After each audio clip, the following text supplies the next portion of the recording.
Unang-una po, yung padalang sulat ang aking kapatid. At ito'y naglalaman tungkol sa aking magulang. Ang aking kapatid. Pagpasensya niyo po ako, talagang nadala po ako ng talagang ngayon po nangyari sa buhay ko to.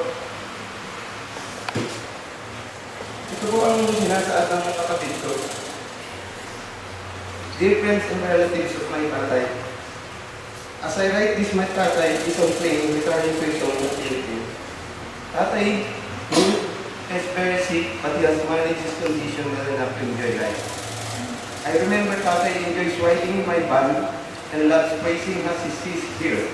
The good roads, good environments, a lot of beautiful cars for sale, bridges, and the nature itself while we are having picnic in one of the parks here.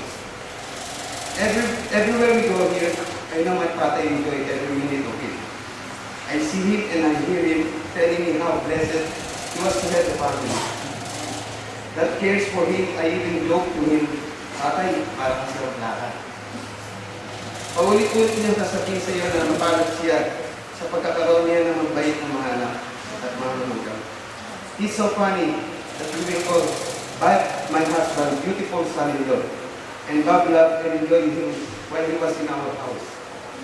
That grateful character of his never left him. And even on his bed in the hospital, he left his sister and nieces, mga kamag-anak ko, ang aking mga pinsan, at ang aking bisari na isang natitirang kapatid ng tatay ang ng ate.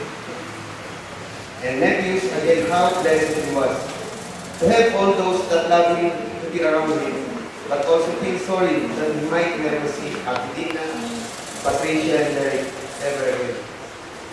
But tatay has always had a grateful spirit. He even had the nurses loving him for his gratefulness.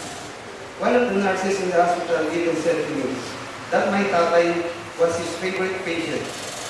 He loved talking to everybody, even in his dead, and had a strong power to live.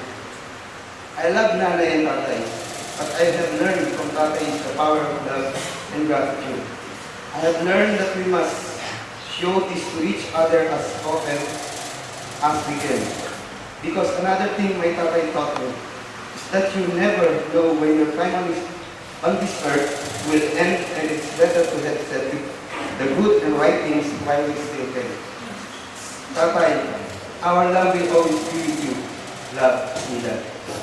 Maraming salamat po at na-share ko sa inyo ang feeling ng pamilya para na-share ko rin naman po sa inyo. Maraming salamat po sa lahat ng nakiramay at sa patuloy na panalangin ng ating mga kapatiran. Salamat po.